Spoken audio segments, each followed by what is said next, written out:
Hello and welcome to our virtual symposium where we delve into the transformative potential of oncolytic viruses as innovative immunotherapeutic agents. Today, you'll gain insights into engineering techniques for targeted delivery by oncolytic viruses, combining oncolytic viruses with other immunotherapies, and translating preclinical findings to clinical applications. We are honored to have two distinguished speakers with us today. First, Christine Engeland, a professor specializing in experimental hematology and immunotherapy at Leipzig University and the Fraunhofer Institute for Cell Therapy and Immunology. Her award-winning research focuses on oncolytic immunotherapy mechanisms, contributing significantly to hematology, immunotherapy, and virology. Our second speaker, Tullia Bruno, is an assistant professor in the Department of Immunology at the University of Pittsburgh and a faculty member at the Tumor Microenvironment Center and the UPMC Hillman Cancer Center. Dr. Bruno's research centers on intertumoral B cells and tertiary lymphoid structures in cancer. Her work, which has strong translational potential for future clinical trials, positions her as an emerging leader in spatial biology techniques. This broadcast will be recorded and made available for on-demand viewing. We encourage you to take this opportunity to ask any questions you may have in the chat. Now, without further ado, I will turn the floor over to our speakers. Thank you. Thank you very much for this opportunity to share our research on oncolytic viral vaccines for targeted cancer immunotherapy. So the idea to use viruses for cancer treatment actually arose after clinical observations linking viral infections to tumor remissions. So one example, this boy suffered from Burkitt's lymphoma. You can see the tumor around his eye. And then, since unfortunately he was not vaccinated, he got infected with measles. You may appreciate the rash on his skin. And shortly thereafter, without specific anti-lymphoma treatment, the tumor went into remission. There were several similar case reports linking viral infections to tumor remissions. So the question was, is this a mere coincidence or is there actually a causal relationship? And indeed, with advances in cell culture, molecular biology, and virology, scientists were able to follow up on these case studies and found that indeed certain so-called oncolytic viruses replicate relatively selectively in malignantly transformed cells, ultimately leading to tumor cell lysis, whereas in contrast, normal benign cells are spared. There are several such oncolytic viruses, including, for instance, certain adenovirus, herpes virus, vaccinia virus. In our lab, we mainly work with measles vaccine viruses. The measles vaccine has certain advantages as a vector for oncolytic therapy and targeted immunomodulation. It's a negative strand RNA virus, so there's no risk of genotoxicity. It replicates, but it is not pathogenic, so it does not cause measles disease. It has an excellent safety profile. It has been used for vaccination of millions of children and infants for many, many years. And what's especially important for our work is that there's a versatile reverse genetic system available that allows us to purposely manipulate the viral genome with different options of virus engineering. So we can engineer the virus in different ways. First of all, targeting, so we can modify its tropism on the entry level, for instance, by attaching targeting moieties, for instance, single-chain antibody fragments to the viral receptor attachment protein, but also on the post-entry level, for instance, by inserting microRNA target sites into the untranslated regions of essential viral genes that will then confer tissue specificity. Here's some examples for targeting on the entry level using different single-chain antibody fragments fused to the viral hemagglutinin, the receptor attachment protein. For instance, we can target the vector to pancreatic cancer cells using single-chain antibody fragments against PSCA. And these are pictures from cell culture where we had cancer cells and infected them with the measles vaccine targeted against PSCA and additionally encoding GFP to monitor viral replication and spread. And what you can see here is the typical cytopathic effect of measles oncolysis syncytia formation, so the fusion of infected cells that then ultimately burst, leading to lysis. You can also target, for instance, melanoma using antibody fragments against melanoma surface antigens, or colorectal cancer and other gastrointestinal cancers by targeting CEA. And we can also use this targeting system to target murine cells, for instance, MC38 CEA, a murine colorectal cancer model, since normally murine cells don't express the measles receptor. Of course, a valid point is that luckily most of us are immune against measles through vaccination campaigns. So the question is, in face of a pre-existing antiviral immunity, how can these vectors be used and actually work? To address this, several so-called shielding options are available to engineer the virus to avoid premature virus neutralization by antibodies. And what's also especially important for our work is virus engineering by so-called arming. So we can insert additional therapeutic genes into the viral genome that are then expressed at the site of viral replication that is within the tumor. Meanwhile, oncolytic viruses are not only an experimental type of therapy that's investigated in labs, but are gradually entering clinical application. So adenovirus has been approved since 2005 for the treatment of head and neck cancer in China. In 2015, the FDA and also the European Medical Agency approved T-VEC, a herpes virus derivative for treatment for advanced melanoma. Vaccinia virus has entered phase 3 clinical testing, and for the measles vaccine that we investigate, there are many trials that have completed or are ongoing, for instance, for ovarian cancer and multiple myeloma.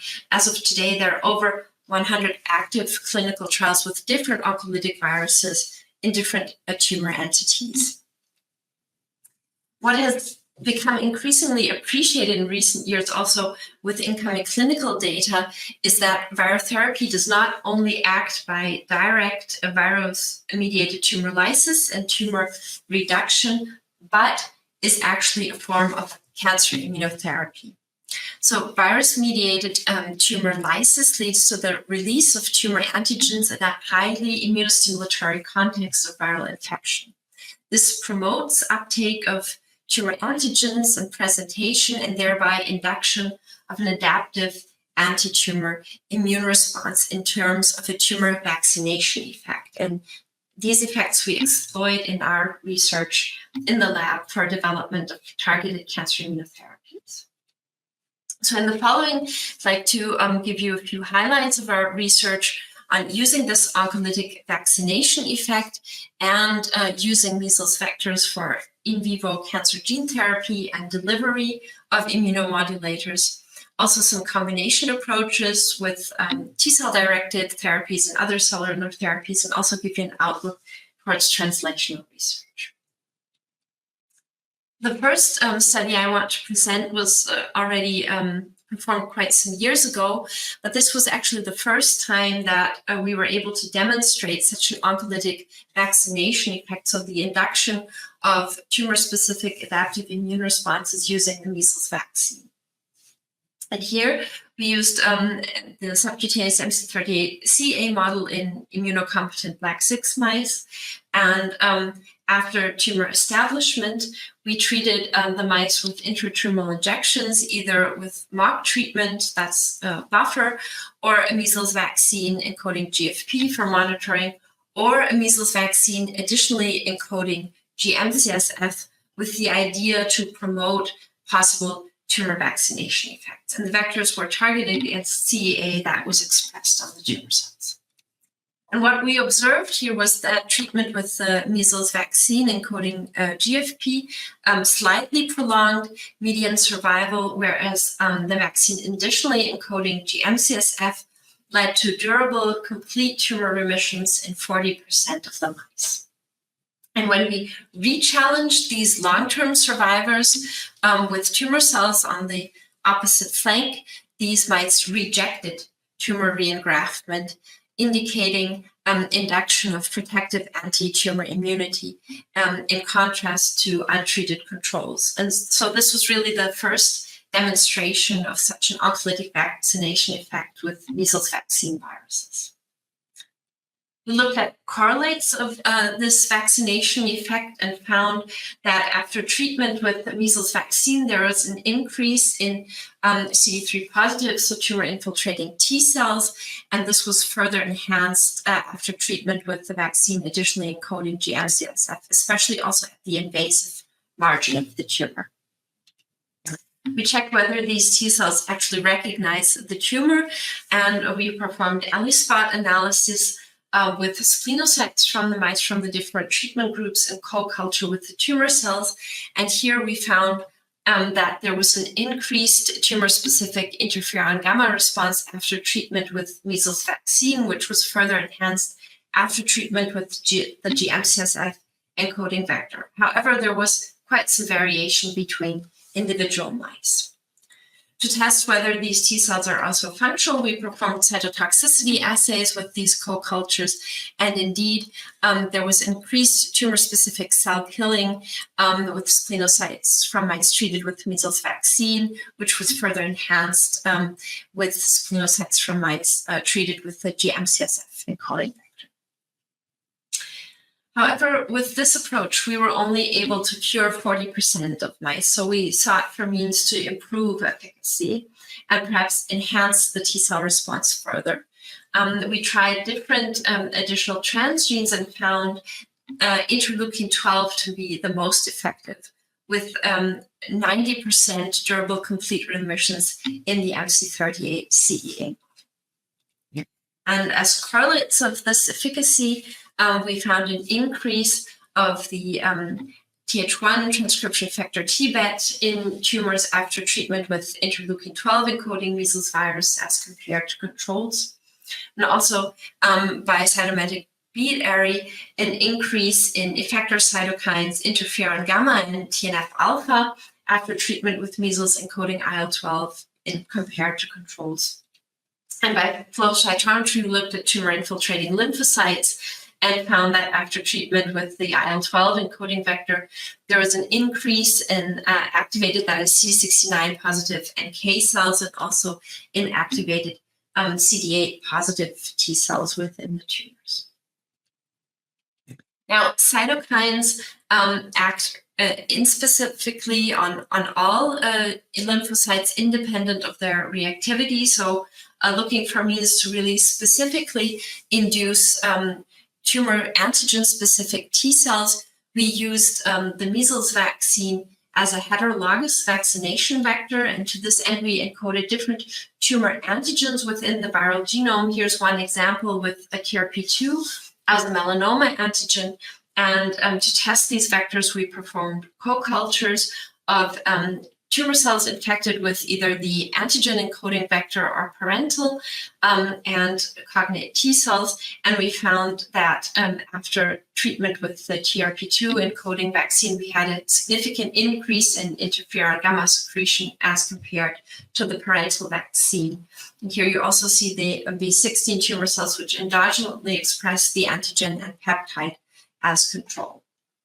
So this principle of heterologous vaccination can be applied to diverse tumor antigens, also other antigens, for instance, of pathogens. And during the pandemic, we contribute to a study with the heterologous SARS-CoV-2 vaccine using this principle.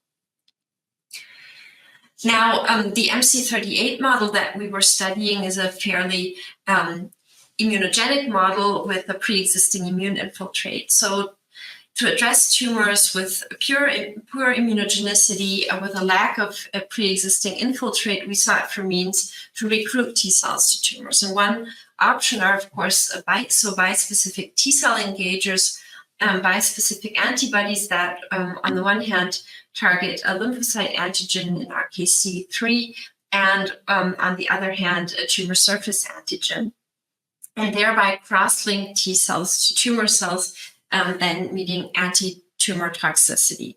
And though BiTEs have been very successful in certain hematological malignancies, issues with toxicity and delivery have hampered a broader application, especially also against solid tumors. So we hypothesized that encoding BiTEs within the measles vaccine might overcome some of these issues. So we generated oncolytic measles vaccine vectors encoding BiTEs targeting CD3 and either CD20 or CEA as model tumor antigens and tested these in mouse models. First, the B16-derived model, which is engineered to also express CD46 as a measles receptor and CD20 as model BiTE target antigen.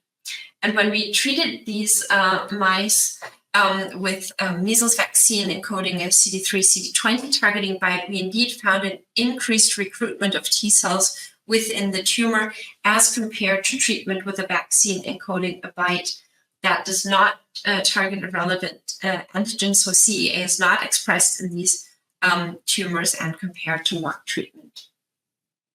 This treatment also prolonged survival, so compared to mock treatment, already measles vaccine or measles with an irrelevant BiTE prolonged survival, but treatment with the measles vaccine with the tumor targeting BiTE again significantly prolonged survival compared to the other treatments.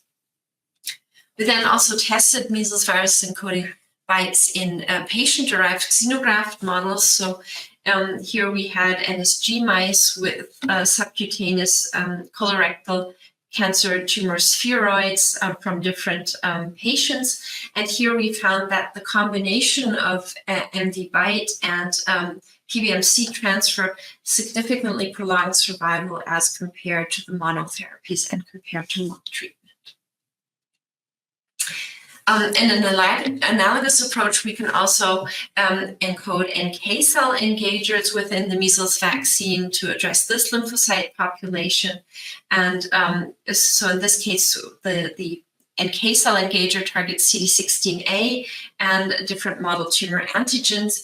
And here we observed in co-cultures of infected tumor cells with NK cells. And in this case, the colorectal cancer cells express CEA, that here we have an increased cell killing with the tumor targeting killer engager as compared to a control killer engager with an irrelevant target. This is also associated with an increased expression of CD107A as degranulation marker in those co-cultures. So another obvious combination for a T-cell directed therapy is, of course, the oncolytic virus and CAR T cells. Here we have different means for potential synergy. For instance, we can use inert CAR T cells that are only activated by a specific targeting module that is encoded within the oncolytic vector and is then only expressed at the tumor site to avoid off-tumor toxicity. We can also encode cytokines or other molecules to enhance the CAR T cell function, and also, for instance, immune checkpoint antibodies. And here we have one example. This is a real-time cell analysis of primary patient-derived pancreatic cancer cultures with PSCA-targeted CAR T cells. So PSCA is expressed on the pancreatic cancer cells as CAR target. And we treated the tumor cells in addition with either measles encoding IgG control or anti-PD-1 checkpoint antibodies, pembrolizumab and nivolumab. And we saw in co-cultures of both third and second generation CAR T cells that in co-cultures with measles vaccine encoding the PD-1 targeting antibodies, we had a faster and more efficient tumor cell killing as compared to the vaccines with IgG control in both the third and second generation CAR cultures. And this combination of measles vaccine for oncolytic viral therapy and immune checkpoint blockade is highly relevant, since we have observed in several studies, this is an example from the BiTE study, that treatment with oncolytic measles vaccine does not only lead to upregulation of genes associated with T-cell activation, T-cell differentiation and proliferation, but also to upregulation of genes associated with T-cell inhibition and exhaustion, especially also the immune checkpoint molecules PD-1 and PD-L1, providing a rationale for the combination of oncolytic measles virus and PD-1, PD-L1 checkpoint blockade. So we have tested this combination in various different models, and this is one example of a subcutaneous pancreatic cancer model derived from KPC mice that is engineered to additionally express CD46 as measles vaccine receptor. And in this model, we treated mice with subcutaneous tumors with intratumoral measles vaccine and anti-PD-1 antibody intraperitoneally. While this is a very aggressive model that hardly responds to either anti-PD-1 or measles vaccine monotherapy, the combination really significantly prolonged survival. Look at the underlying mechanisms. We did histology and immunohistochemistry and found that treatment with measles and especially also the combination leads to an increase in T-cell infiltration and also modulation of PD-L1 expression within the tumor.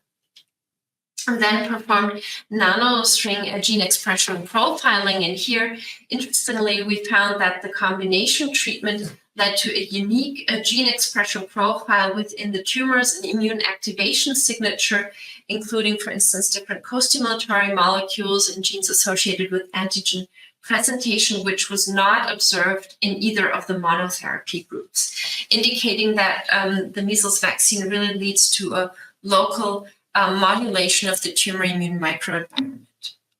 We also looked at the T-cell receptor repertoire by TCR sequencing of tumor-infiltrating T-cells, and we found that measles vaccine led to induction of specific T-cell clonotypes that then, in combination with anti-PD-1, also persisted longer over time, although we do not know the specificity of these T-cell receptors. On a systemic level, we observed that the measles vaccine induces tumor-specific immunity in this pancreatic cancer model. So these are ELISpots analyses of splenocytes from the different treatment groups in co-culture with the tumor cells. And here we really found that the measles vaccine drives this tumor-specific interferon gamma response. And it's not significantly altered in the anti-PD-1 combination group. We also observed that this T-cell response persists even at time of disease progression, whereas the local modulation of the tumor microenvironment is lost over time, indicating that perhaps multiple treatments or additional combinations may be required to achieve long-term efficacy. Moving towards clinical translation, of course, we wonder for which patients would oncolytic barrier therapy actually be beneficial, given that a number of different experimental therapies and also even different oncolytic viruses are currently being investigated clinically.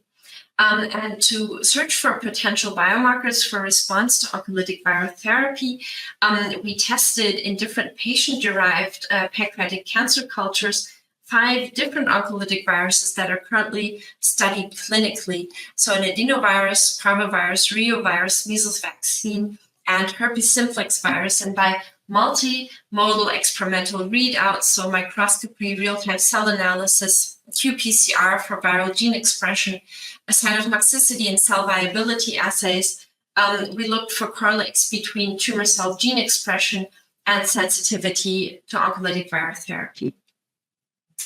And what we found was across 14 different patient-derived cultures and 5 viruses that there were actually really unique response patterns across the cultures and viruses. So no single oncolytic virus proved superior across all cultures, and also there were quite unique response patterns between different patient-derived cultures.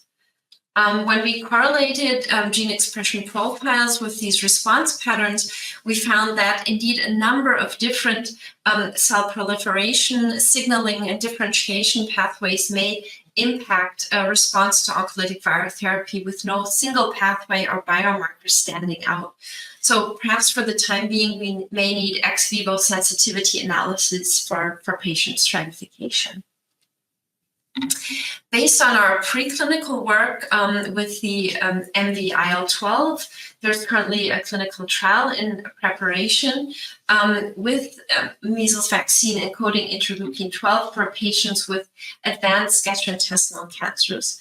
And in this trial, patients with liver metastases will receive ultrasound-guided intratumoral injections of measles and vaccine encoding interleukin-12. What I find especially important about this trial is that there's an accompanying translational research program where we will receive serial biopsies and blood samples for patients in the trial before treatment, after treatment, and also at the time of disease progression for immune profiling of tumor-infiltrating immune cells, cytokine profiling, RNA and T-cell receptor sequencing to see whether our preclinical findings actually hold true in clinical reality. So to summarize, I hope that I could convince you that the measles vaccine is a great vector platform for safe delivery of immunomodulators and oncolytic vaccination. So we can use this vector to deliver cytokines and other immunomodulators to the tumor site, also such immunomodulators that can be highly toxic when given systemically, such as interleukin-12. Combination with T-cell directed therapies and other cellular therapies may improve safety of these approaches and also overall efficacy. And to this end, we need to define rational combination immunotherapies based on immunoprofiling and also especially accompanying research programs in clinical trials to further enhance efficacy. Before I close, I would like to thank everyone who contributed to this research, especially my group now at Leipzig University and previous members of the lab. Our many collaborators from Germany and abroad are funding. Thank you very much for your attention, and I look forward to the discussion.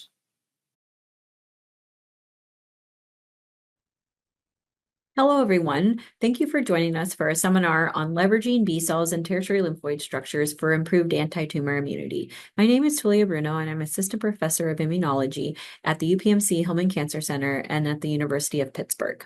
Today, I'll be talking about how we can utilize TLS and think about TLS in the context of new immunotherapeutic regimens for cancer patients. To go ahead and get started, I'll start with an analogy. We think that B cells, and in particularly TLS, orchestrate anti-tumor immunity.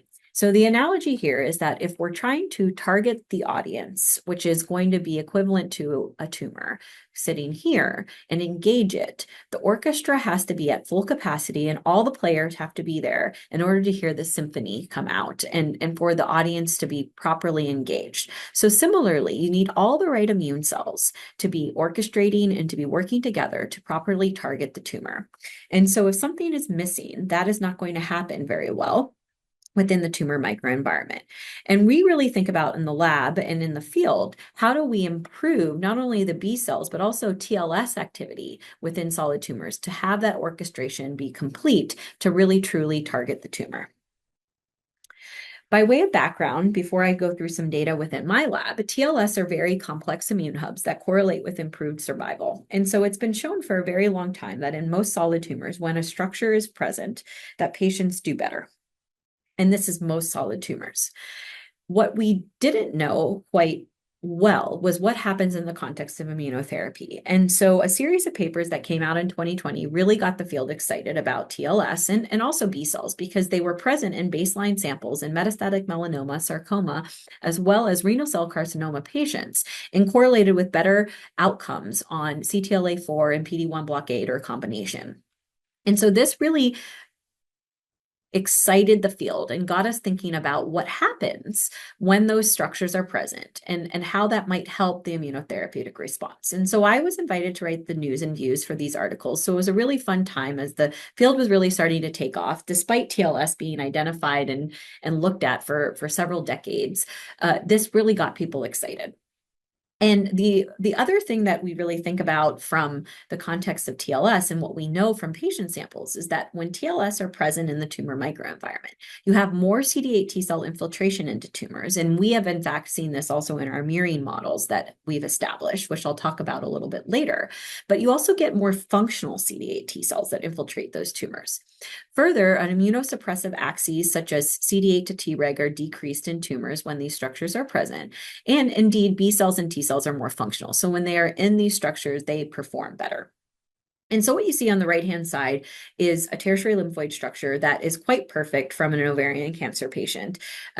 I would tell you that this is not what we normally see in ovarian cancer patients, and it's not the normal in most solid tumors. And the reason that is that it not only has the typical B cell and T cell infiltration and zoning within these structures, as well as high endothelial venules, but this structure has follicular dendritic cell networks, which these FDCs come from precursors in the stroma. They're not hematopoietic lineage, and they differentiate and they become orchestrators of germinal centers. And germinal centers, similar in secondary lymphoid organs, such as tonsils or lymph nodes in individuals that do not have cancer, just in healthy individuals, they are what are helpful for combating viral infections such as the flu, etc., because they allow for B cells and T cells to proliferate, and they allow for somatic hypermutation of those B cells, which we tag with AID.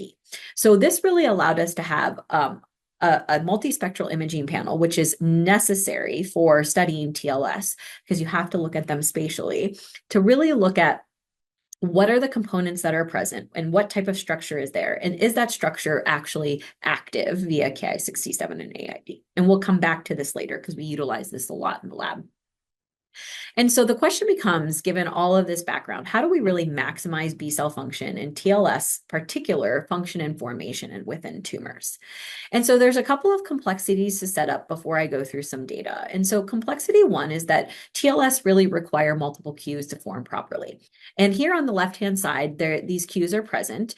And what we need first and foremost to get really structures that look like this are TLS initiating factors, that's cytokines and chemokines that are key for the right recruitment of cells, as well as supporting cells once they get into the microenvironment and form these structures. And the ones listed here have been shown in the literature in tumors. There's a lot of factors that have been shown in secondary lymphoid organs that we think about and we parallel to our studies in cancer, but these are the ones that have been specifically shown in tumor studies. The other thing that these structures really thrive upon are antigen. You need not just a lot of antigen, but you need immunogenic antigen. And indeed, a few years ago, our lab showed that when you have HPV positive tumors, and this was also corroborated by studies in Rafia Med's lab as well, we showed that these HPV positive tumors, when that virus was present, or when we had those viral proteins present, that you got better TLS formation, you got more TLS formation, and you got more germinal centers within those patients compared to HPV negative. The microbiota can also form these structures, and we helped Abby Overacre and Tim Hand when Abby was a postdoc in Tim's lab to really look at microbiota and a murine model of colorectal cancer, and showed that having that microbiota really helped to form TLS.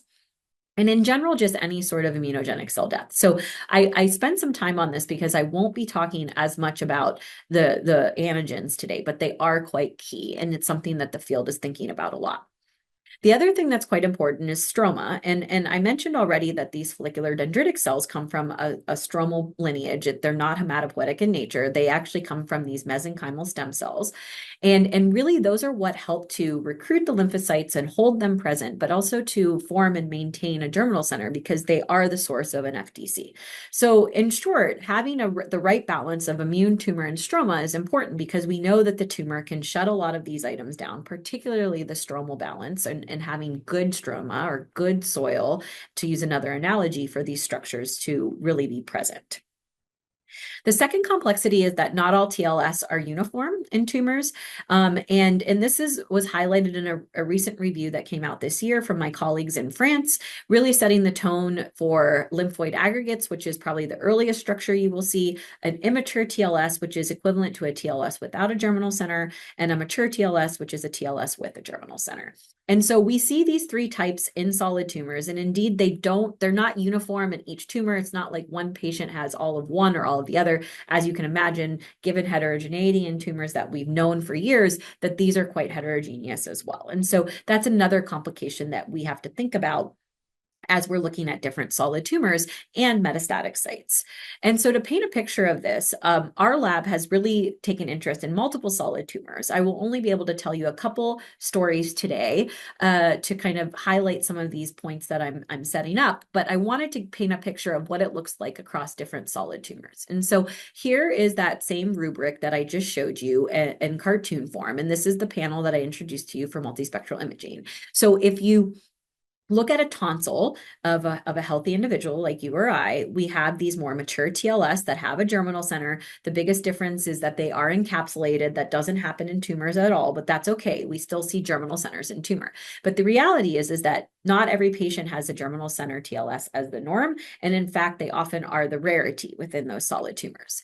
And so to show you all the different solid tumors that we've started to look at and have been also published on in the literature now by others, you can see quite a difference across the board. So for example, colorectal cancer, which is one of the first places that TLS were studied and really looked at, they have mostly germinal centers, but they're also excluded from the tumor. So they sit on the border. Head and neck cancer, you see them both inside and outside the tumor, but you also see germinal centers. But this is probably driven by viral proteins, as I mentioned to you. And you can see, though, that the penetrance in the patients in the bottom right-hand corner is fairly similar. And then as you go to some of these other solid tumors, such as the primary lung, we don't really see germinal centers as the norm, but more this TLS without a germinal center, and less patients than in these other indices. But then when you go into brain metastatic disease for these patients, you can see it goes down even further and you get more of a lymphoid aggregate. So you can see the same theme for metastatic melanoma, which has a lot of sites of disease, and we have hypothesized what some of these factors are. And in ovarian cancer, we've studied this quite a bit. And we had a paper that has recently come out in Cancer Cell talking about different sites of disease for ovarian cancer and what that does to TLS formation. So I'll be elaborating more on that today. And so what you can see across the board is that formation's not the same. The number of patients isn't the same. And in fact, for ovarian cancer, they get the fewest formation overall. So that's why we really became interested in this. And in general, there's a lot of different things that can be influencing this. And so we really think a lot about how we can make TLS reach a point that we want them to be at, and what type of balance of these structures do you need in order to have a really great immune response, both in primary disease, but also in metastatic disease. And so some take-home messages from this is that having cellular neighborhoods are helpful. I do think that we're starting to uncover different trajectories for TLS activity, especially with the sophistication of spatial transcriptomics, and I'll talk a little bit about that today as well. But I think in general, we see cellular neighborhoods to be fairly helpful in tumors. The tissue that the tumor forms in matters, and in fact, it will affect where the TLS forms, and that's another complication is that TLS don't always form within tumors. They form on the peritumoral border, and they form outside of the tumor tissue in certain sites of disease as well. And indeed, immunity is not the same. So B cells aren't created equal when they're inside versus outside of these TLS. And I have some data that I'll show today that alludes to this. Okay, to jump in now after that background into just understanding TLS and ovarian cancer, as I mentioned, this was published about a month ago in Cancer Cell, so feel free to pull it and read the full manuscript, but I'll go over some highlights today.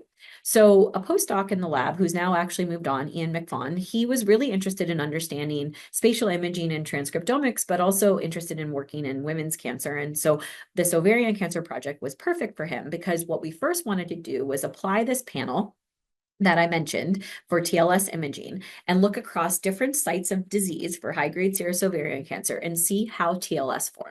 So as you can see here, we've now machine learned for lymphoid aggregates because we call them lymphoid aggregates to start with until we know what type of structure they are. And every green island is a lymphoid aggregate. So you can see just by eye, fallopian tube tumors have a lot more structures than omental tissues, and then ovaries are often they have no structures at all. And sometimes one or two, and sometimes there's more, but it's very, very few compared to the other two sites. And what you can also tell by the inset is that the composition and also the sophistication, which I'll show you next, i.e. having a germinal center or not, is quite different. And so fallopian tube TLS look quite different than omental and ovarian, with these two looking more similar compared to this one.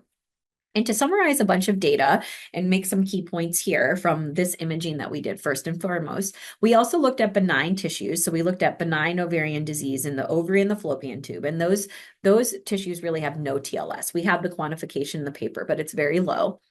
We also looked in paired samples. So basically women that had tumors in both the fallopian tube, the omental, and the ovary, all three sites, to see if this pattern changed, and it doesn't. So it does hold and match samples, which we show in the paper.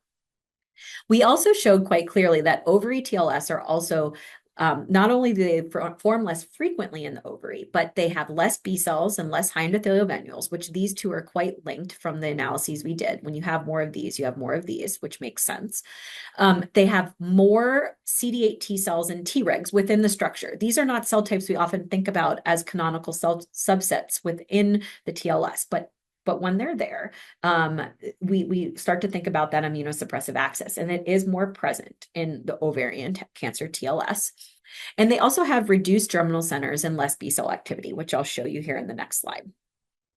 So not only can we machine learn for the TLS, as you see here, but this purple here allows us to machine learn for the germinal center based off of the FDC network. So in the paper, we set a rubric and we show these different states of TLS, and then we quantified those and broke them down for the different sites of disease. And so in the fallopian tube, we see that there's more TLS with germinal centers as well as in the omental tissue here in purple, but the ovary have very few of these with more lymphoid aggregates compared to the other two sites.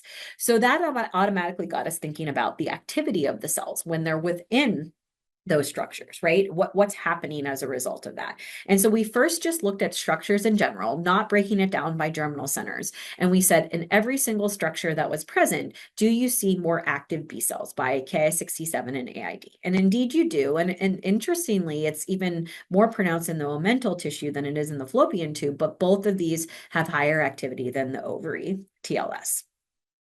And then looking specifically when you have a TLS with a germinal center, I already told you that ovarian cancer patients have far fewer, so it was difficult to do this analysis, but you can see that you have less activity of those B cells when they're just in a TLS. As you can compare here, it's fairly similar across the board, but as soon as you add a germinal center into the mix, that's where you see a lot of that activity go up. But again, there's a spread. So we've started to think about, even though we have these three states, okay, of structures, that TLS state doesn't always equal activity, and there might be multiple activities within those states and also multiple different states that can come out as a result of a lot of the imaging and spatial work that we were doing as a field. So that was all well and good, and we used spatial imaging the best we could to really understand differences, but we really wanted to understand in a broader sense the full transcriptome within these TLS. And with the onset of spatial transcriptomics, this was really doable for us. And so at the time, we really loved the NanoString platform, and we still utilize this platform. We use the geomics to start with. And we liked it because you could get a mirror image, really, with less markers, but a mirror image of what you saw in your multispectral imaging. So that was great.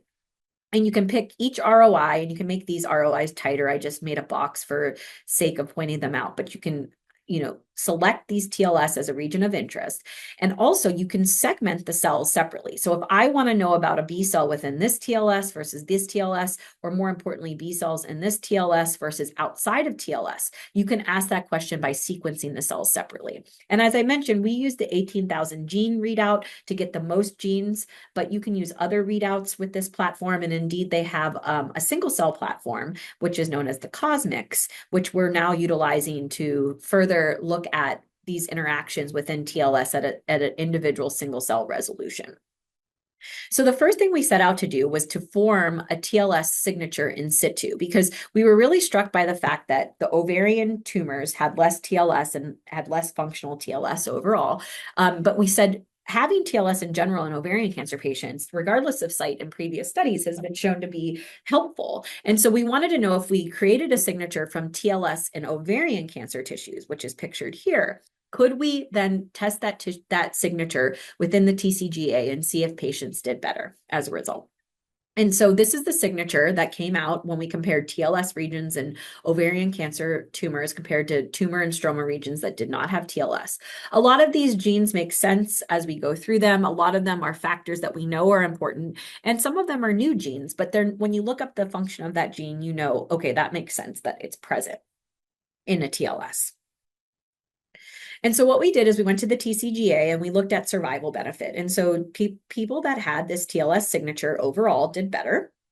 But strikingly, when they were under 55 years old, they did even better. So this speaks to younger individuals and maybe aging in the immune system. This is also when women start to go through menopause on average. So maybe there's some sort of hormonal component here, but all things that are quite interesting that we can now follow up with a mouse model that we've established that I won't have time to tell you about today.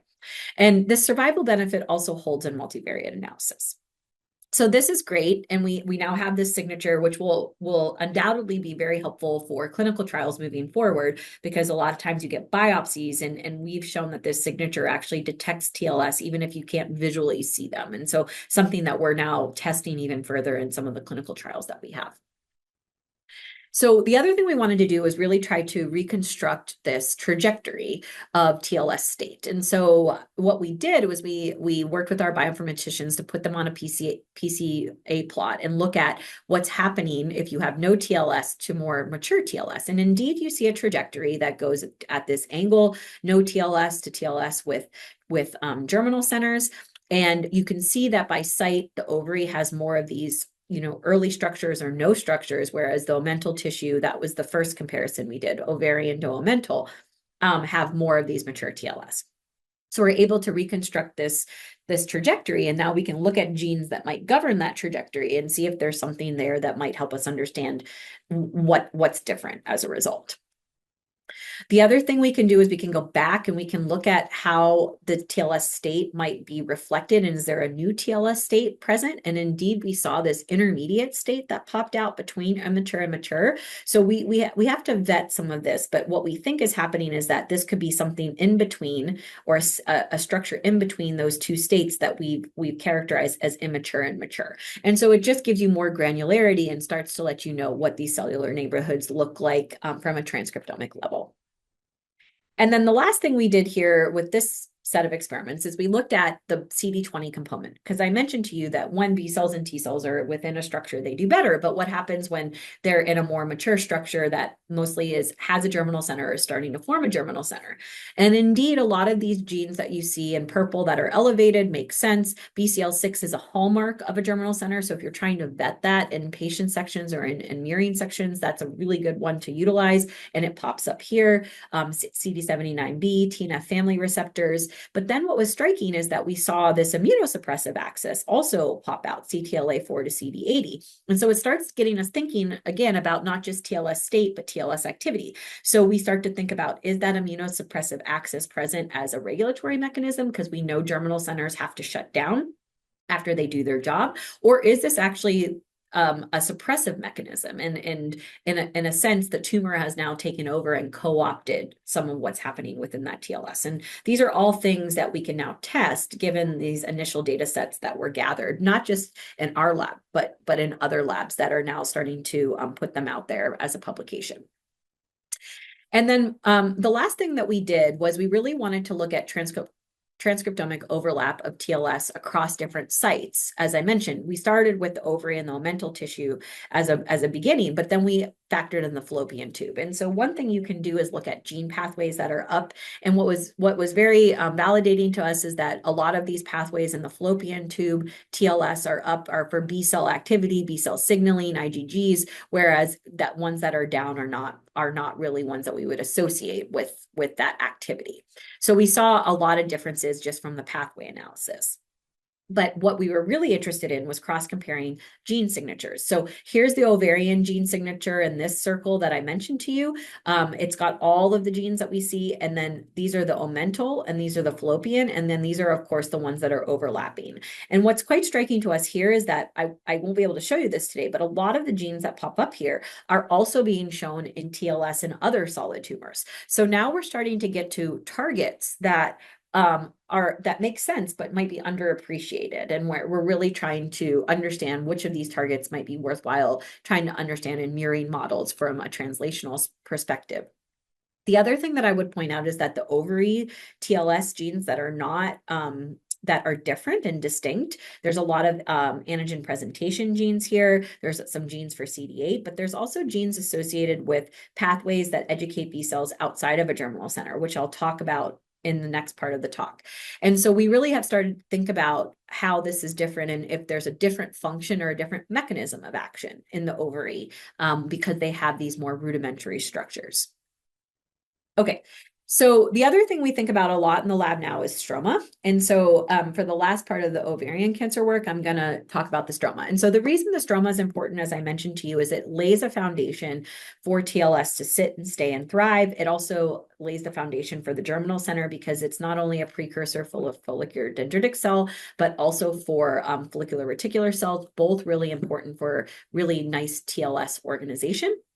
And so this review really highlights that we don't really know where these FDC precursors come from, right? We know that they're not from a hematopoietic lineage and that they're coming from a stromal precursor, but what's the stromal precursor? And are there stromal precursors that resist this differentiation and don't help TLS formation in tumors?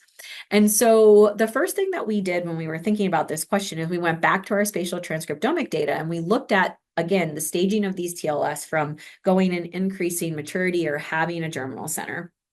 And we looked at just if you have a germinal center, what's the signature compared to if you don't within the TLS. And so what's interesting is that a lot of these genes that pop up on the immune side are genes that are associated with focal adhesion and motility, cell matrix adhesion, a lot of genes that really scream associating with the stroma. And so this was a really good proof of principle for us. And of course, we now have can unbiasedly look at differences in stromal genes across the board, similar to what we did with the TLS. But as we were working on that, and as we continue to work on that, we really wanted to understand one in particular stromal cell that we were able to study, but also one that we know is important. And so these are these mesenchymal stem cells that I mentioned earlier. And so this is where our partnership with Lon Kaufman really took off. She's a very talented physician scientist here at UPMC and at the University of Pittsburgh, and she focuses on cancer-educated mesenchymal stem cells. And a lot of the work that she has done has shown that these cancer-educated mesenchymal stem cells get reprogrammed by the tumor. They express WT1 when they do, and they promote tumor initiation, but they're also extremely immunosuppressive. And so on the flip side, what we know from a normal lymphoid organ standpoint, like a tonsil or a lymph node, we know that if these mesenchymal stem cells either resist cancer education and are normal, or even more importantly, they come from the bone marrow, they can migrate to inflamed areas and they can be those precursors for follicular dendritic cells. So we really wanted to look at these two populations as discretely as we could. And we started out by looking at normal mesenchymal stem cells versus cancer-educated ones. And so the spatial transcriptomic data that we created, we were able to take the signature that Lon created for CAMSCs in a previous publication, and we were able to look at that signature across the board as we were moving away from the TLS. So these are, this is stroma adjacent to the TLS, intermediate to the TLS, and distal to the TLS. And you can see that this signature goes away for those cancer-educated MSCs, or becomes less pronounced is what I should probably say, as you move away. But this is transcriptome, and so we really wanted to do this at the protein level. So we created another multispectral imaging panel here, and we can then annotate every TLS, and we can look at how far away these MSCs or these CMSCs are from that TLS. And then we can quantify that. And what you can see here is when you're closer to the TLS, you have more of these normal mesenchymal stem cells. And as you move further away, it flips and the cancer-educated ones predominate. So what we really think is happening is that these cancer-educated mesenchymal stem cells are really restricting TLS formation in the areas in which they are in, right? So that's why you don't see the TLS as frequently, because they're restricting that ability. So we now are testing some of our hypotheses in a mirroring model with Lon. But as we were doing that, we knew we could take advantage of the fact that she can isolate these cells from primary tissues. And we could look at interaction with key immune cells that are part of TLS. And in particular, we were interested in the B cells because the B cells are very key to TLS forming and they keep them intact. But also, they're a major component. But secondarily, we also wanted to look at FDC differentiation. So what we did was we worked with Lon's lab, and she can isolate these from primary patient samples and grow them in vitro. And then we can take healthy donor B cells that are fully functioning and see what those cancer-educated mesenchymal stem cells do to those healthy donor B cells compared to normal FDCs. And we can also do FDC polarization assays, which we found in the literature and fine-tune for our purposes to really look at if they're polarizing to an FDC to create that germinal center support. And so here are those data. So we saw better B cell adherence when there were normal MSCs versus cancer educated. So these cancer educated MSCs just can't hold on to the B cells as well compared to the normal. When we use conditioned media from either normal or cancer educated, the cancer educated conditioned media blunts the proliferation of the B cells, in particular naive B cells. And indeed, if we do this in a contact dependent manner, which we're doing now, we see similar trends. And so we're solidifying that. And then finally, we did this FDC polarization assay, which is also the protocol is published in the paper. And we saw that you saw upregulation of CD23 and VCAM, which are two hallmarks of FDCs by flow cytometry in the MSCs versus the CMSCs, indicating that these may not be differentiating as well. But what I will tell you, just like everything else in human specimen, these are quite heterogeneous, these cancer-educated MSCs, so there's a spread. So we're really trying to also understand that spread and difference. And one hypothesis we have, given all the data I showed you by site-specific differences, is that it's different by site. And that's something that we're thinking about a lot. And so the final thing that we did to kind of cap this off is that we looked at overall survival in the patients. We went back to the TCGA. So we use the TCGA because there's so many more patients than we would ever be able to, image and look at all of these really sophisticated correlations. So we use the TCGA to help our patient numbers. And we saw that when you have this high signature for a TLS, which we call high DSP, and a high signature for the CMSCs that came from Lon, that the patients do worse. In fact, it looks like the CMSC signature just negates this prognostic benefit because I showed you earlier that this helps the prognosis of those patients, right? Whereas if you have a low CMSC signature, in a high signature for DSP, you can see that those patients do infinitely better. So we do think that the CMSCs play a key role in blunting some of what's happening. Okay, so this is what's happening in a site-specific way for TLS formation. This is what's happening as a result of having different stromal populations, right? And this is all in patient samples. And so we respect and understand that we need murine models to really study mechanism.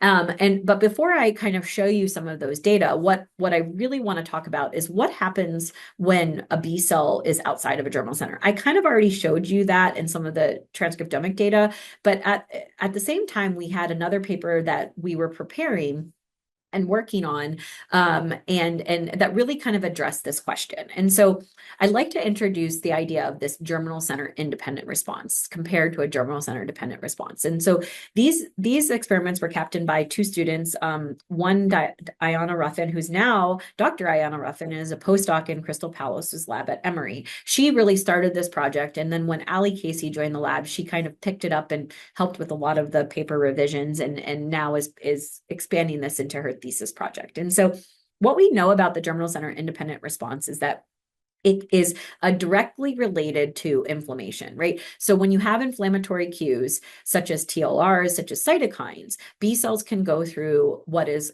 called an extrafollicular differentiation or a germinal center independent reaction, and they become plasma cells or memory B cells, but they're usually shorter lived. And so we really wanted to understand this process and understand if there was how important it was really to have a TLS with a germinal center for the functionality of B cells as effectors within the tumor microenvironment. So whenever I introduce this topic, I always say, won't you be my neighbor? We think about at Pittsburgh, that's where Mr. Rogers' neighborhood was from. And so we think about who is interacting with whom and what is that doing to the function of the cells. Okay, so we went back to head and neck cancer to do this work, and I'm happy to report that that this work obviously was published in Nature Communications as a precursor and the reason why we jumped into this idea. But now this follow-up paper has been accepted and is in press, and so it will be out hopefully in the next couple months. But to kind of review what we showed in our paper a few years back is that HPV positive head and neck cancer have a lot more TLS than HPV negative head and neck cancer. And in fact, they have a lot more TLS with germinal centers. And so this was really interesting to us because you can see here, just with all the brown staining, that's all CD20, right? So you can see just by eye, there's a lot more TLS. And that's in the same site. So the tonsil is an area that has a lot of germinal centers, but when the tumor grows, it kind of pushes those germinal centers out and then the tumor reforms. And then sometimes you see TLS and sometimes you don't. And in HPV negative disease, it's less abundant. And we also saw more transcriptional variation of the B cells within these two. So we thought there was a direct link. And indeed, the plasma cell output was fairly similar. So this got us thinking about the fact, okay, you don't have as many germinal centers or you don't have as many TLS and HPV negative, but you're still seeing plasma cells. So maybe there's extrafollicular pathways or germinal center independent pathways at play. And so the first thing that Ayana did, she actually did these initial experiments, was she looked at differences in germinal center dependent and independent memory B cell subsets, because the memory B cell subsets are very telling for which pathway you might be going down. And so there's a lot of data here. So I kind of, in the left-hand corner, put germinal center dependent, independent, because you can have more than one flavor, obviously, of these memory B cells. And so at first glance, the switch memory B cells, which come from a germinal center dependent pathway, are quite abundant in head and neck cancer, TIL and PBL. We used HIV as a control as well as other healthy tissues because these cells have been shown to be expanded in chronic viral infection as well as in autoimmune disease, but mostly in the periphery. So it was really striking to us that we saw not only the germinal center dependent cells, not only in the periphery and the tumor, but we also saw them, the germinal center independent ones, known as double negative B cells, in the periphery and in the tumor as well of head and neck cancer patients. And so you can break down these populations that are these germinal center independent to double negative 3 and double negative 2. And in the paper that, as I mentioned, is getting prepared to come out for publication, we really dig into thinking about what might be different about these two populations. And so I don't have time to tell you about that today, but really there's differences in function, but there's also differences in accumulation. And in fact, these double negative 3 really accumulate in the tumor compared to the double negative 2, whereas they both are in the periphery of the patients. But more so, what we were interested in is that these double negative 3 in particular that were in the tumors, they correlated with a higher stage disease. And so we automatically started thinking, okay, we have these B cell subsets that may not be getting educated properly because they might not be going into a germinal center, right? And we started to think about how they're different in chronic viral infection, but also in autoimmune disease. And as I mentioned, this was only really shown in the periphery of patients. And so we really thought it was striking to see it see some signals in the tumors, but we wanted to still look in peripheral blood of patients to see if there was any sort of correlation with response to immunotherapy. And so we went to melanoma actually for this because we had a lot of patients that were treated with immunotherapy up front, and then we could look at their baseline sample and see if these cells were present in their baseline sample if they did worse on those disease regimens. And so again, these are both from the germinal center dependent pathway, switched in double negative 1. But on this side, these are the germinal center independent. And really the double negative 3 correlate more so than the double negative 2 with progressive disease while on PD-1. And the other thing to note here, which I don't have time to tell you about, is that these germinal center independent B cells, they have more inhibitory receptors, okay, that are up. And so we're really digging into that now. And so what we did then was we thought about how are they functioning then, right? If there's these differences, what's the difference in function? And so what we showed that the germinal center dependent, which are the switched here, and the germinal center independent, which are the double negative 3, these germinal center independent have far less effector capabilities. They don't BCR signal. They don't really make antibodies. They do isotype switch, but they don't differentiate to plasma cells. They take up a lot more glucose, which also, if you take parallels from T regulatory cells in tumors, parallels more of a dysfunctional cell that is starving for that. They're not immunosuppressive, and they make some cytokines, and their mitochondrial integrity is also down. So by all metrics that we could think of throwing at it, they just don't function as well. And so we started to think about, well, how do we bolster this? And so the reason I'm telling you this is that it all comes back to spatial, right? Is that we also showed in this paper that they are positionally different when it's a germinal center independent versus dependent. And you're probably thinking, oh, well, that makes a lot of sense. But we wanted to actually show this spatially because we wanted to indicate that these were probably not in germinal centers. And when B cells aren't in germinal centers, they might get co-opted by the tumor, and different things might be happening as a result of the type of inflammation that's there. And so coming back to our machine learning for germinal centers and these HPV positive and negative tumors, we saw, again, a lot more of these double negatives or these germinal center independent in the HPV negative. And so what we saw is that you can see that germinal center B cells are in the germinal center.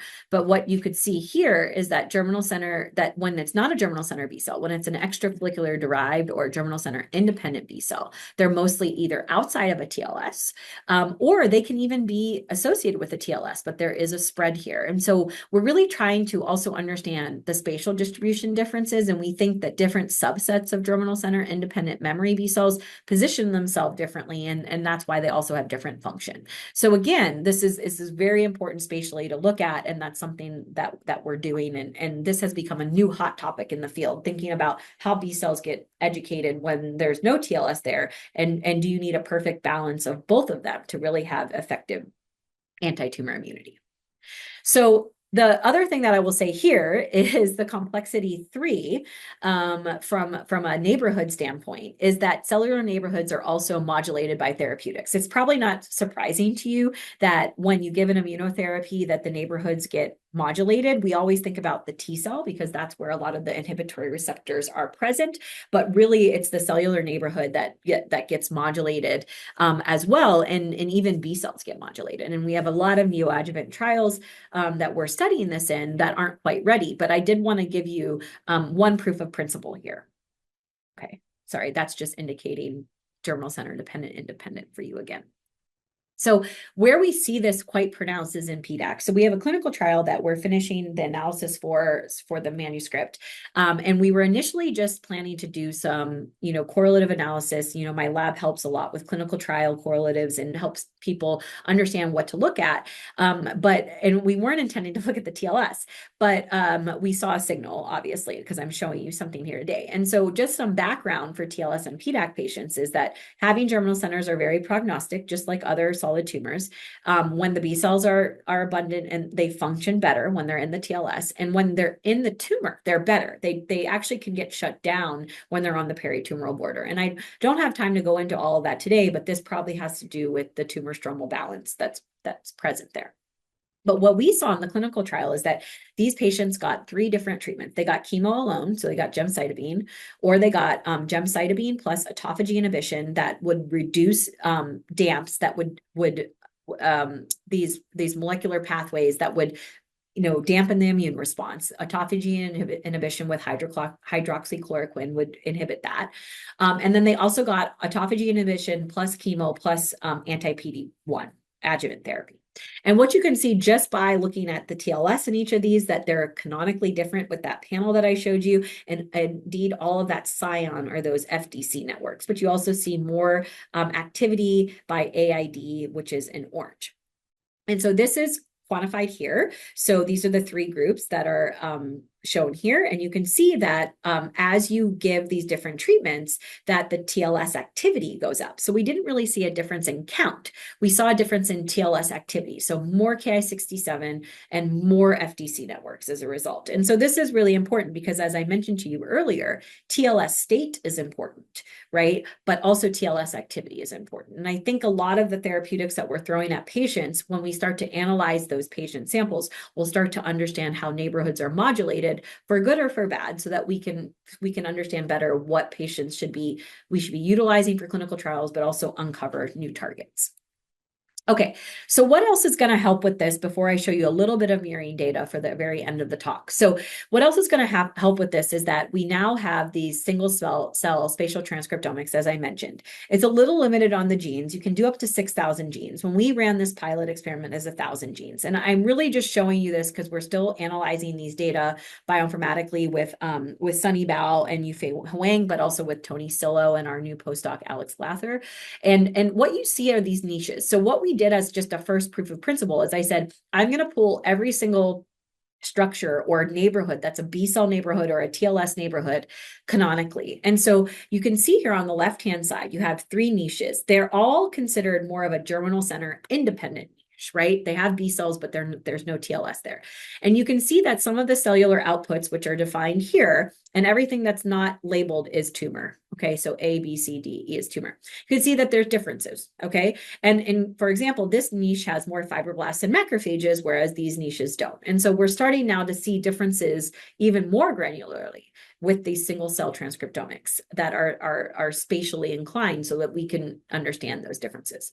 And on the TLS side of things, we see 2 niches that are more germinal center dependent niches. And there's a lot of similarities, but we're seeing cell types pop up like PDCs that we would have probably never imaged for, right? And so it's allowing us to really understand differences even a little bit more than what we did with the initial spatial transcriptomics. But I think it's really weaving those 2 together that's going to be helpful.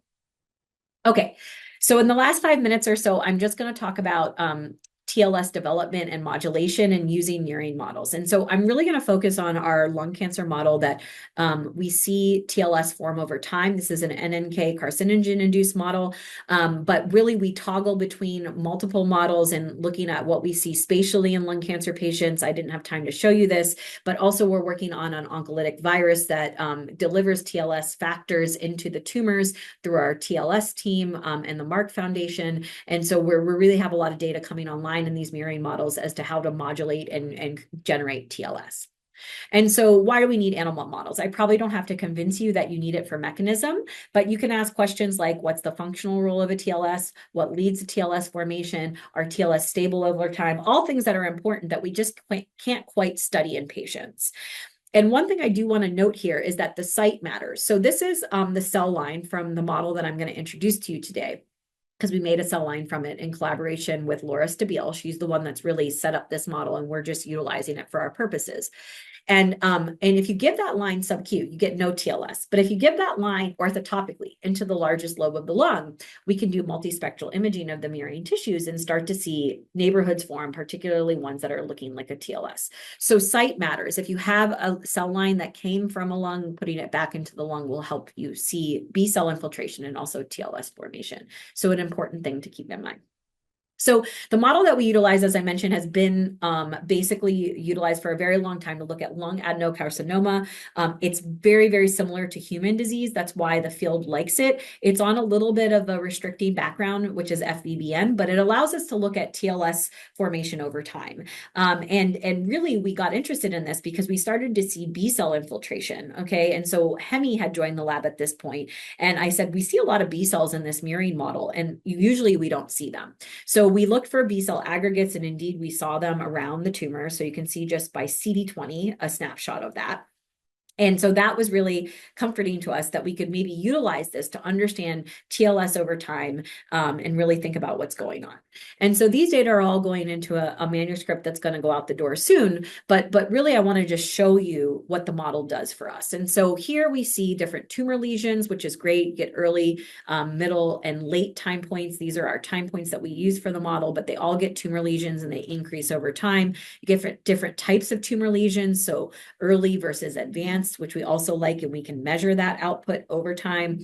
And we can measure TLS. And so these are the stats on the TLS. Most of the mice get them.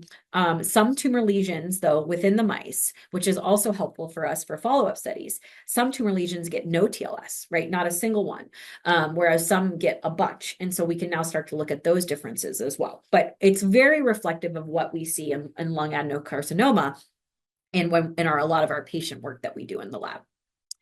And so here's a snapshot of early, middle, and late, showing the tumor annotations and then when there's a TLS. The early time point, you get very few TLS that are at the tumor. So what Hemi's working on now is she's looking at quantifying what happens before the tumor forms and what immune infiltrates are present, and she's working on those analyses now.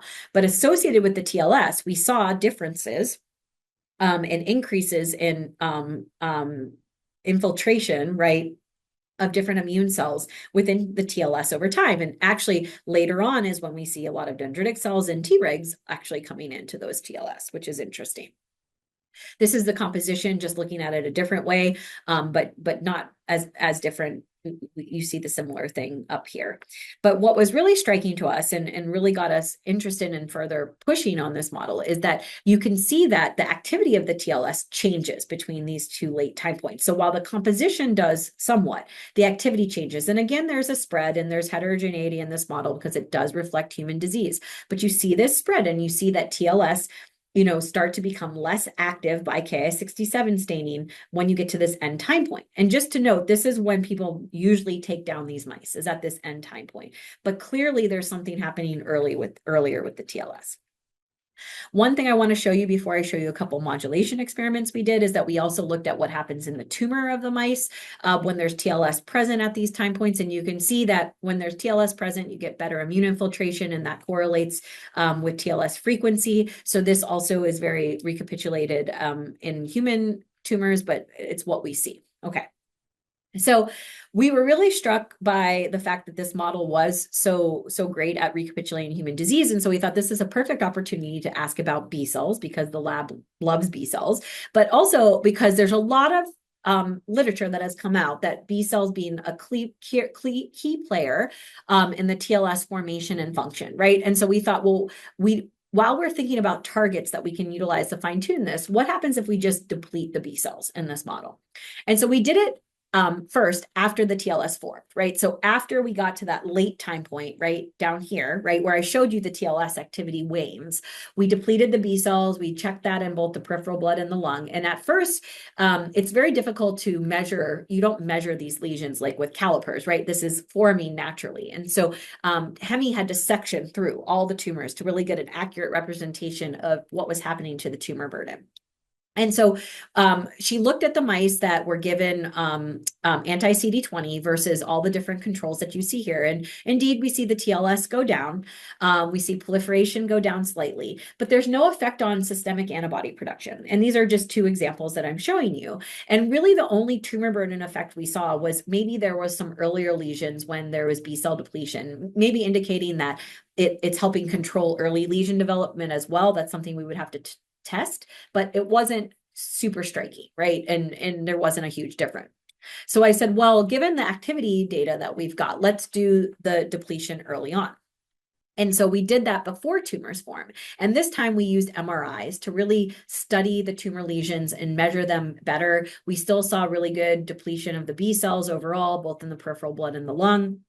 And so Hemi then looked at these via imaging. And so what was really interesting is that early on, you don't really get as much of a drastic decline in the TLS. They go down, but really it's the activity of the TLS that you start to see go down. And it's particularly here by AID and Ki-67 positive B cells that you really see go down when you compare it to, for example, like a germinal center TLS. And that reflects a decrease in humoral immunity. Okay. We do see some differences in tumor burden because now we're able to do volume with the MRI, not just counts, but this hasn't reached statistical significance. We need to power it a bit better, but we do see a trend that the tumors are a bit better or a bit bigger, excuse me, when the B cells aren't present. But really it's the humoral immunity and the overall activity of the B cells that are affected, which makes sense. So now we're doing a lot more experiments with this model, really trying to understand different factors that we can modulate. And as I mentioned, I'm just showing you a snapshot of the paper that's coming together, but it helps us understand some of the TLS kinetics that we've been trying to question and query within human samples. Okay, so with that, I'm going to end. These are all the points that I made across the board, but I would like to focus down here because I think there's a lot of tumor stromal, immune, even microbiota regulators that would get us to TLS with germinal center. But I have a question mark here because I think that it's not just having TLS with germinal center, but having the right cellular neighborhoods, whether it's having a germinal center or not, that allow for the perfect balance of immunity, and especially in the response to inflammation. And so I think we have to think about both sides of the coin for this. And then finally, what I would say is we really want to make TLS better because they have a lot of functions within solid secondary lymphoid organs, but also now in solid tumors. And so these are just some of the functions that we think about as a field. And indeed, a lot of TLS modulation was addressed in this Nature Reviews cancer that I mentioned earlier in the lecture, really looking at different axes that we can modulate to form TLS and make TLS inducers. And I was delighted that stroma was included in this. At this point, I'd like to stop and I'd like to thank my lab. I have a really great dynamic team. We went and painted TLS. We had a TLS paint night, some better than others, but all fun. All of my collaborators, I only showed you a couple of the things that we're working on in this field, but we're really trying to understand this in multiple solid tumors in the context of immunotherapy and not, and all of my funding and even more importantly, patients and their families, because without their tissue donations, we wouldn't have gotten started and really seen some of these key findings that have set us up to understand TLS formation and modulation. So with that, I thank you for your attention. And I know we're going to go to question and answer, but I really would like to say if you're really interested in B cells and TLS, we have a consortium that meets every month virtually online. It's free. I can sign you up. Please get in touch with me. And with that, I will go ahead and stop and say thank you so much. It's really been a pleasure.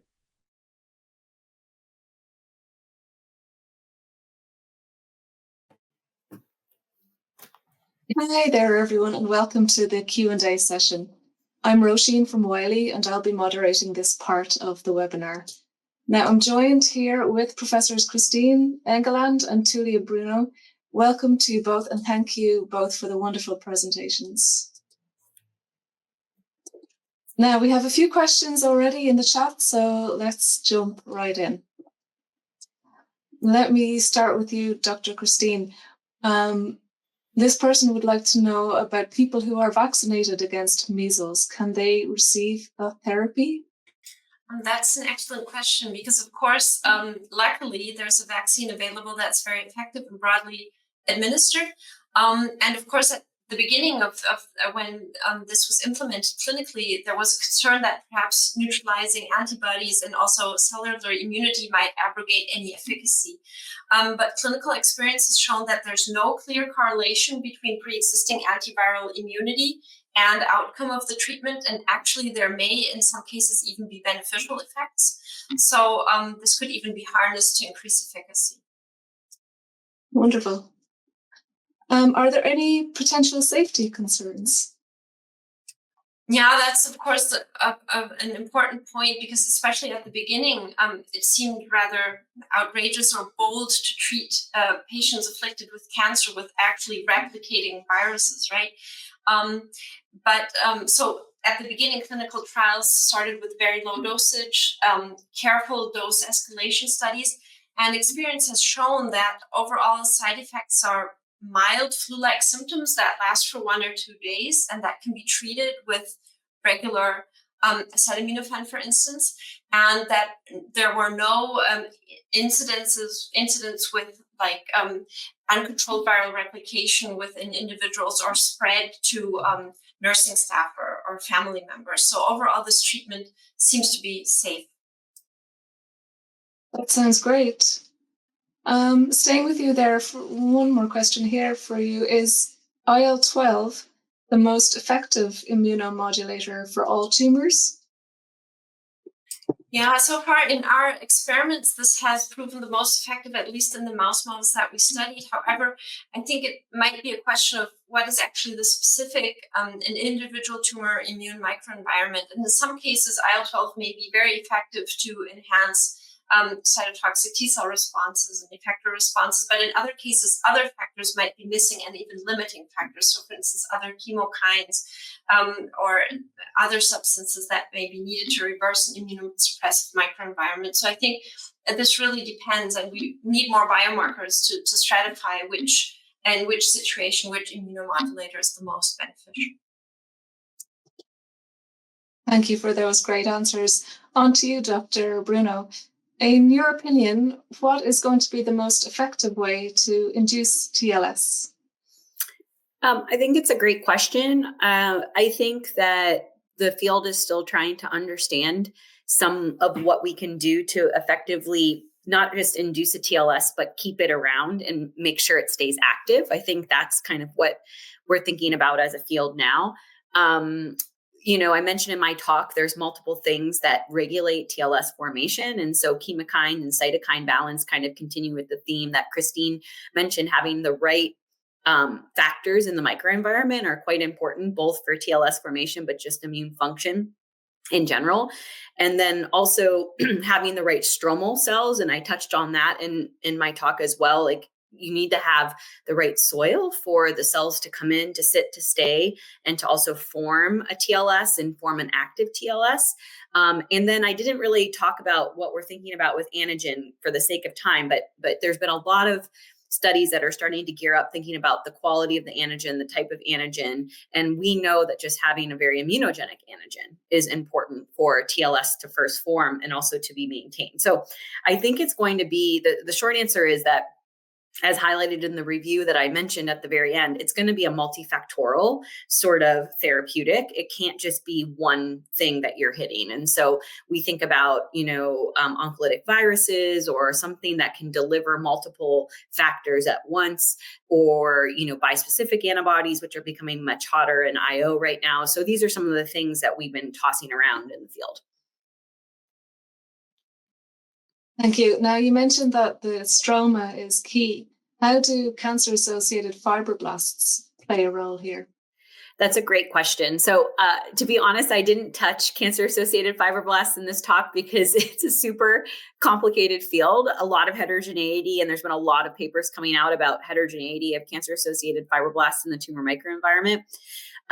One thing that we do know is that the mesenchymal stem cells that we've been studying from the stromal standpoint, they can differentiate into these populations, right? So one way we're thinking about it is that what precursor is going to lead to those, and how is that going to modulate TLS? We've also been looking at the canonical types that have been really well described, particularly in pancreatic cancer, and talking to colleagues there about how we can leverage some of what we know to understand what might be there as we further dissect heterogeneity. But there's no doubt that there is an effect. And actually, there was a paper that came out of Italy from Paolo Nistico's lab that showed that CAFs actually play a role. And Vic Engelhardt has also published in murine models that where the CAFs are, so in the skin versus in the peritoneal belly, et cetera, they can influence TLS formation because they function differently. So I think there's a lot of effects there, but still more to learn before we know exactly. Great answer there. Thank you so much. Excuse me, to the audience, please continue to put your questions in the chat and use this time to ask our experts anything you'd like to know while we have them here. So next question for you, Dr. Engeland, is about CXCL genes. They are very important genes in immune responses, just like the interleukins or IFNs.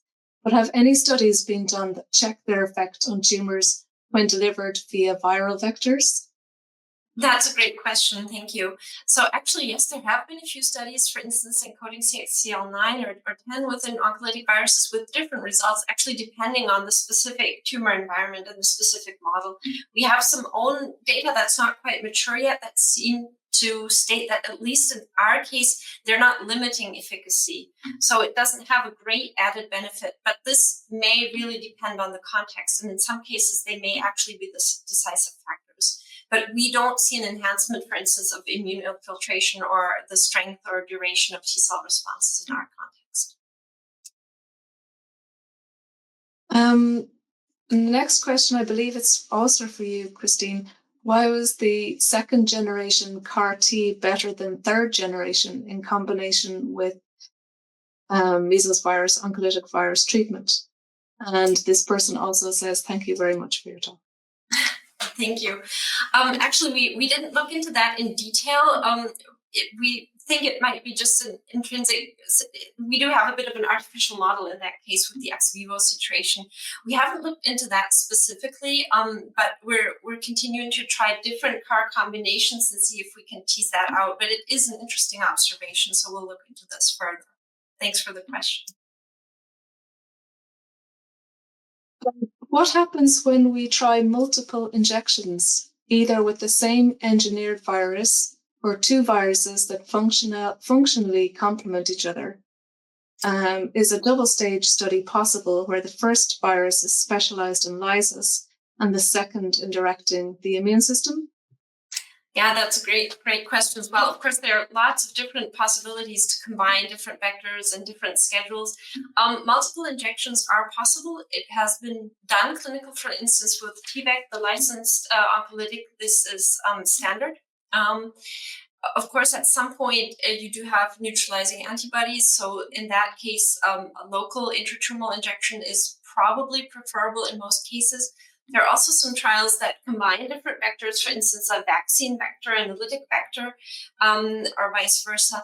And I think we're still at the beginning to really figure out which of these combinations at what doses, which scheduling times are actually the most beneficial. But indeed, you could imagine that, for instance, you want to have a strong lysis release of tumor antigens in the first place, and then maybe later on add a checkpoint modulation or something else to keep the immune response going. So that's, yeah, lots of potential for new studies and combinations.